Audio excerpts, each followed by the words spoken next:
Marcus had always been fascinated by the idea of living well, not just in fleeting moments, but in the kind of life that endured, a life both long and meaningful. He had stumbled across an old, leather-bound book in the library one rainy afternoon, filled with the wisdom of the Stoics, those ancient philosophers who believed that the quality of life depended not on fortune or fame, but on how one met each day with clarity and virtue. Inspired, he decided to test himself. Could a simple set of daily habits, grounded in Stoic thought, really shape a longer, happier existence? The first habit Marcus adopted was waking early. He had always been a night owl, staying up until midnight, lost in novels or news, but the Stoics valued discipline over indulgence. Rising with the sun gave him an hour of calm before the world demanded anything from him. In that quiet, he reflected on the day ahead, reminding himself that he could not control events, only his response to them.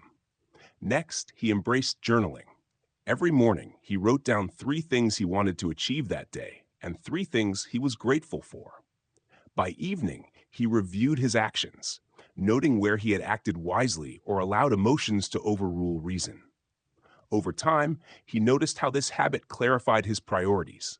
Small frustrations lost their power, and small joys became vivid. Exercise became another cornerstone. Stoics believed in caring for the body as a vessel for the mind. Marcus didn't pursue athletic glory. He simply walked each morning and performed stretches or bodyweight exercises. The consistent movement strengthened not just his muscles, but his resolve. He found that physical exertion, even in small doses, tempered his mind as well as his body. Mindful eating was next. He had often rushed meals or eaten whatever was convenient. Inspired by the Stoic respect for moderation, he began to savor food, choose quality over quantity, and avoid overindulgence. Meals became meditative. He noticed how energy returned, moods stabilized, and the compulsion to snack mindlessly faded. Social habits mattered too. Marcus reconnected with old friends and committed to kindness in daily encounters.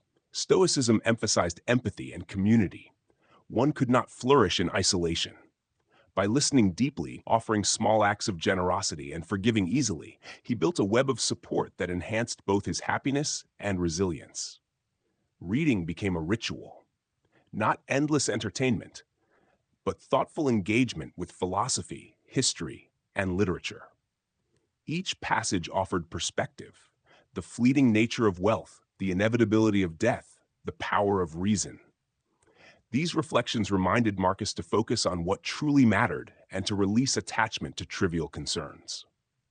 He learned to meditate, not in the mystical sense, but by quieting the mind and observing thoughts without judgment. Anxiety and rumination had once been frequent visitors. Now he could watch them come and go like clouds, understanding that suffering often arose not from events themselves, but from clinging to them. Marcus also practiced gratitude actively. Beyond journaling, he took moments throughout the day to notice the simple blessings. A warm cup of tea, a conversation with a stranger, the breeze through the window. Gratitude, he found, expanded contentment exponentially, and worry shrank proportionally. Minimalism found its place in his life.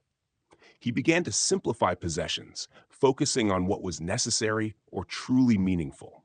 Reducing clutter lessened distractions, lightened decisions, and strangely created space for joy. He discovered that happiness grew when the mind was not burdened by excess. Marcus embraced the habit of reflection at day's end. Before sleep, he considered not only what he had done well, but how he had responded to difficulty. He asked himself, did I act with courage, patience, wisdom?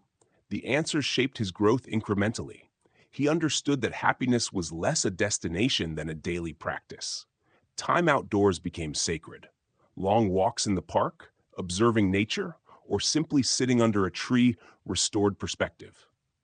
The Stoics believed in recognizing one's small place in the vastness of life. Nature reminded Marcus to release petty worries and embrace the flow of existence. He practiced detachment from outcomes, Whether a work project succeeded or failed, whether a conversation went smoothly or awkwardly, he reminded himself that he could control effort, not result. This habit reduced stress and preserved energy for things within his sphere of influence. Finally, he nurtured curiosity. Every day he learned something new, not for gain, but to stretch his mind and appreciate the richness of life. Knowledge, he realized, was not about accolades, but about understanding the world and one's place within it. Over months, these habits wove together into a rhythm. Marcus felt a subtle but profound change, a calm resilience, an enduring contentment, a sense that life, with its inevitable hardships, was not something to endure, but something to practice gracefully. Friends noticed the difference too. He smiled more easily, listened more deeply, and carried an air of quiet strength. He was not perfect, but he was steadily improving, as the Stoics had advised. In the end, Marcus understood that a longer, happier life was not a gift of luck, but the result of disciplined, thoughtful action. 13 simple habits, small, repeatable, intentionally chosen, had reshaped his existence. Waking early, journaling, exercising, mindful eating, nurturing relationships, reading, meditating, practicing gratitude, simplifying, reflecting, spending time in nature, detaching from outcomes, and fostering curiosity. They were not a checklist for achievement, but a framework for a life lived with wisdom, resilience, and quiet joy.